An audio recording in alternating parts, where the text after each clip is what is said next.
De radicalismo, un poquito de radicalismo que casualmente también. yo creo que es esta pata que falta hoy en día, ese equilibrio que era siempre la Unión Cívica Radical y que lo sigue siendo institucionalmente, tanto de Senado como diputados, gobernaciones, intendencias y su extensión territorial y sus ideas.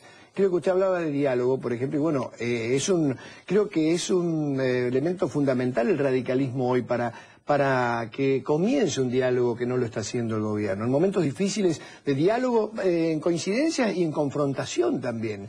Elegir a un partido democrático, humanista, que puede ser sin duda alternativa, como es el radicalismo, creo, para no quedarnos siempre inmersos dentro de la interna del justicialismo que nos obliga a todos los argentinos a dirimirla, esta interna anticipada. Así que yo quiero hablar también obviamente, de la alternativa que podemos ser desde el radicalismo, ¿no?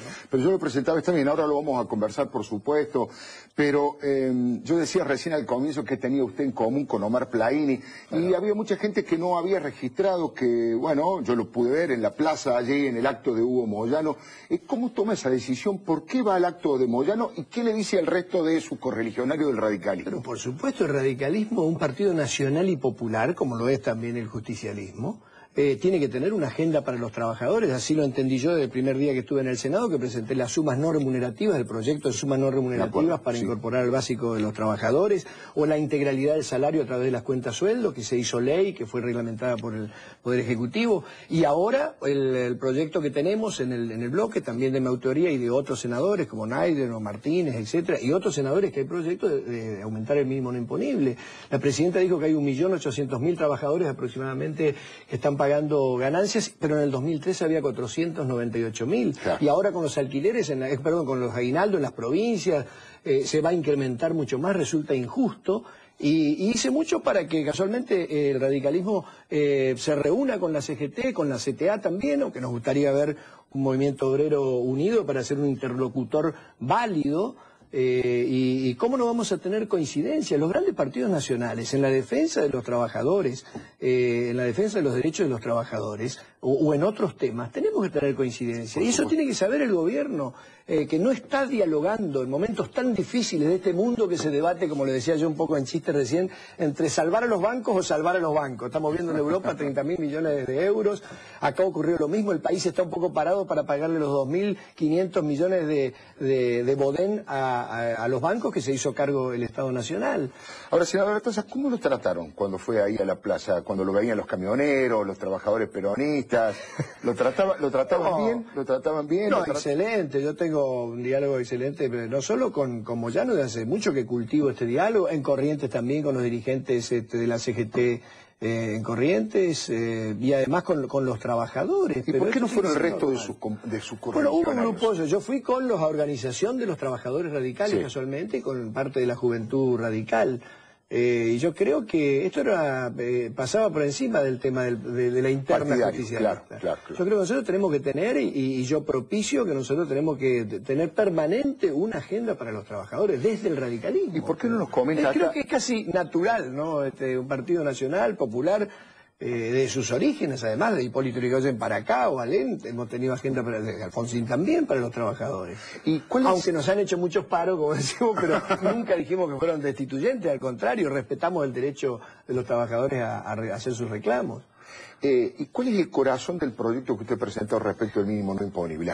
¿Cuáles son los porcentajes? ¿Cómo se calcula? Bueno, nosotros tomamos una medida que es actualmente el salario mínimo vital y móvil, y además se hacen deducciones a través de los alquileres, deducciones a través de gastos de turismo, por ejemplo, que no pasen los 100 kilómetros del lugar de origen. Eso genera además una deducción que puede hacer el trabajador de sus gastos, de personas que está manteniendo, o tiene gastos de personas que mantiene, por ejemplo, alquileres, etcétera, puede hacer a través de la tarjeta de crédito, las deducciones también, tarjeta de crédito y tarjeta de débito, que son gastos que tiene un trabajador, las puede deducir y sin duda genera también, es un efecto neutro para el fisco, porque ese ahorro que produce en el trabajador lo sale a gastar, ya fuera en turismo, donde tenga, y lo que estamos propiciando es que todos estos gastos sean en blanco.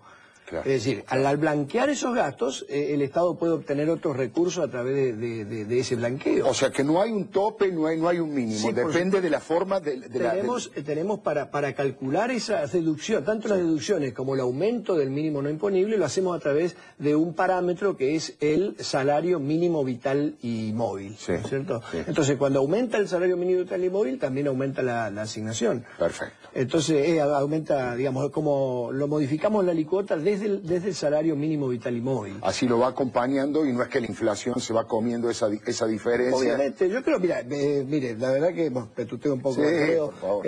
Inclusive Moyano en el acto habló inclusive de algunas de deducciones, obviamente, de los trabajos. Cuando vemos, el gobierno no puede ignorar, y esto es algo para corregir, por eso hablo de diálogo y hablo también de confrontar y de dialogar.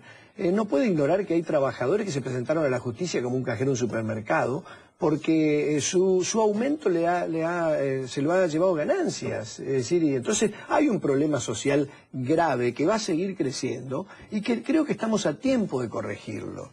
Estaba pensando, me han contado, usted me dirá si es cierto, no lo quiero incomodar, pero que este proyecto, usted se quejó un poco en el bloque en función de que no sintió un apoyo del resto de los compañeros de bloque de la Unión Cívica Radical, que no lo defendían con la vehemencia que usted pretendía. No. Yo lo que dije que este tema tiene que estar, digamos, tiene que ser prioridad dentro del bloque. Y quizá eso yo lo hablé dentro del bloque, obviamente no sé cómo salió de alguna manera a la prensa, pero simplemente lo que ha ocurrido es que yo pido siempre prioridad y tengo respuesta de mi bloque que sin duda venimos trabajando juntos y en forma mancomunada para hacer un poco, digamos, la punta de lo que tiene que ser la recuperación del partido. La tenemos ahí en un bloque muy importante que tiene que ser cada vez más homogéneo, que tenemos diferencias, podemos tener diferencias de prioridades, pero trabajamos con el objetivo puesto de salir a recorrer el país para darle una alternativa al país. Esa es nuestra misión cívica del radicalismo, construir esta alternativa nuevamente. Si no, estamos hablando siempre de las internas del justicialismo, creo que no es bueno para la democracia. Es bueno tener un partido que se prepare para la alternancia. Claro. Fíjese usted que estamos viendo este sistema fiscal. Yo pregunto también ahora, ¿por qué 1.000 millones a Scioli? Seguimos con el mismo sistema, ¿y por qué no 200 a Corrientes, que necesitamos gas natural?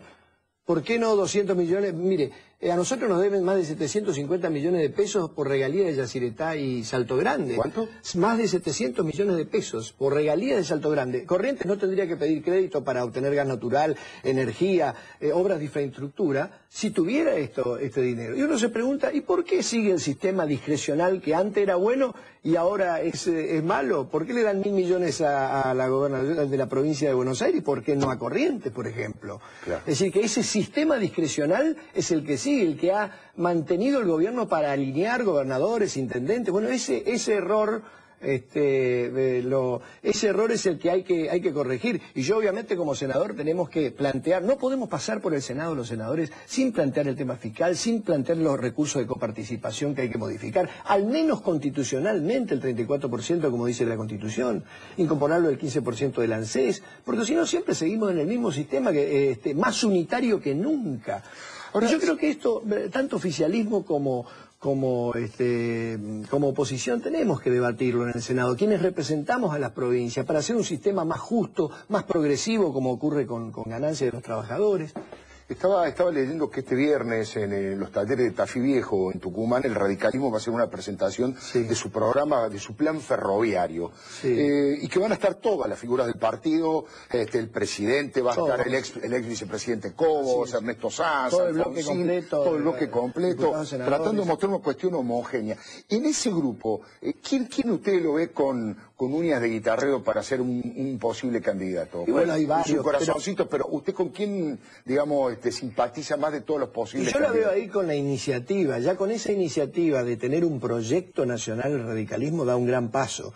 Y además, sobre todo, banderas que hemos perdido. YPF, que ha sido nuestra, tuvimos que explicarle a los jóvenes que YPF ha sido el radicalismo. Lo mismo pasa con el transporte ferroviario. o puede pasar con los recursos naturales, o puede pasar con la educación pública, o con la salud pública. Yo creo que a dar ese paso de primero de poner el proyecto, no hay que poner el carro delante del caballo, ¿no? Obviamente, pero veo a mucha gente con vocación política, ahí va a estar desde Ricardo Alfonsín, a Morales, a Sáenz, a Julio Cobos, a otros dirigentes valiosísimos del partido, y trabajando no solo en eso, en la recuperación también del partido acá en la capital, en fortalecer nuestro proyecto desde Corrientes, porque es la única provincia del radicalismo, así que lo veo muy positivo, de salir a las provincias a construir esa alternativa, pero con ideas, con un proyecto nacional que tiene que volver a recuperar el radicalismo, que esté cerca de la gente y lejos de las grandes corporaciones. Ahora, le pregunto...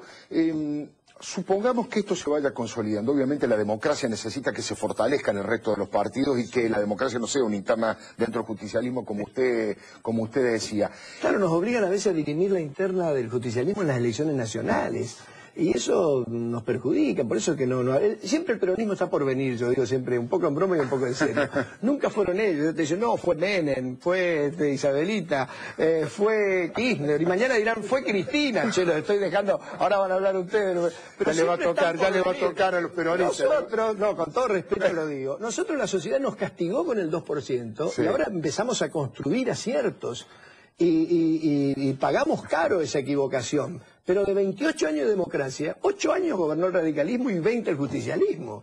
Y parece que la culpa de todo la tuviéramos nosotros por 2 años de la alianza. Por eso es que reivindico esto, obviamente lo digo respetuosamente, pero siempre están por venir. Es decir, mañana van a decir, ya están construyendo su, digamos, no vamos a decirlo del PRI de México, que gobiernan, sí, y construyen su... Vamos a decir que está construyendo su propio anticuerpo el justicialismo. Mañana Scioli va a decir, no, yo no sé, yo no fui. Y sale bastante bien. No fue justicialismo, fue Cristina, ¿no? Perdón que haya esta broma, pero es un poco siempre está por venir. Esa suerte no la tenemos nosotros, que nos palpan de ideas, que institucionalmente tenemos formas, que elegimos a través de nuestras internas. Y bueno, por eso también vamos a construir una alternativa seria de radicalismo. Ahora, senador, ideológicamente el radicalismo debe acercarse para construir esa alternativa a Hermes Wiener, como ocurre en Santa Fe, por ejemplo, o hay un sector del radicalismo que también ha tenido siempre una ala derecha histórica, el radicalismo desde Alvear para acá, que mira con simpatía a Macri. ¿Usted dónde se ubica? No, por supuesto, tenemos muchas más coincidencias con el socialismo, por supuesto que sí. Yo creo que con Macri, con todo respeto, el radicalismo no tiene absolutamente coincidencias. Nosotros somos un partido nacional, popular, que tiene que tener absolutamente claro hacia dónde va. Tenemos muchas más coincidencias con el socialismo y creo que fue el error de la última elección y tenemos que construir para ese lado. Yo lo digo siempre en un poco el chiste, pero cuando Macri, que yo personalmente es una persona de mi conocimiento y tenemos una relación así de respetuosa, de afecto, pero él me propuso una vez ser diputado y le dije, mira, yo soy radical y le digo, vos vas a estar del lado de los bancos y yo voy a estar con la cacerola golpeándole a los bancos, del lado de los banqueros, pero por naturaleza va a estar del lado de algunas corporaciones y nosotros no podemos acompañar esa agenda, con todo respeto y respeto a la gente obviamente que él representa y a él mismo. Bueno, pero siempre bueno que haya una derecha, está bien, hay una derecha ahí que representa, pero no creo que sea desde el radicalismo. Los radicales, lo que tenemos absolutamente claro, no podemos acompañar aventuras. Y además esto... Ahora, en la última elección fueron con Francisco de Narváez, que no es muy distinto ideológicamente que Macri. Fue una equivocación. ¿Usted lo reconoce como una equivocación? Sí, yo creo que una equivocación de todos tenemos que asumirla, porque a mí también me toca responsabilidad dentro del partido. Pero... yo creo que fue una equivocación, que el radicalismo es absolutamente progresista, lo tenemos absolutamente claro, y los dirigentes, y sobre todo nuestros afiliados y quienes amamos y queremos este partido, y que creemos que tiene mucho más para darle todavía a la sociedad. Este partido gregario, este partido humanista, democrático, republicano, pero entiendo que ahí está nuestro camino, es ese. Estar del lado de la línea de los trabajadores, estar del lado de un movimiento nacional que tenga un proyecto nacional que pueda ser discutido a través de una política pública permanente también con el justicialismo.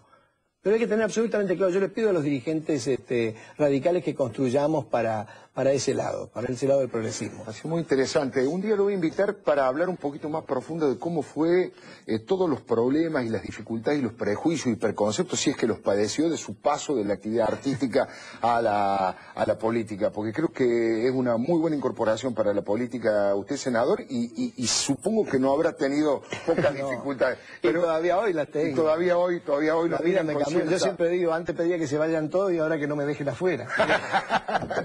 Senador Artaza, sin gustazo. Gusto. Y le digo que le vamos a dar la posibilidad a los peronistas, al señor peronista de Scioli y al señor peronista de Moyano, para que argumenten. Lo dice con respeto, son supuesto. dos grandes partidos, grandes movimientos nacionales, que uno desde mi punto de vista es oposición y tiene que ser alternativa. La alternancia democrática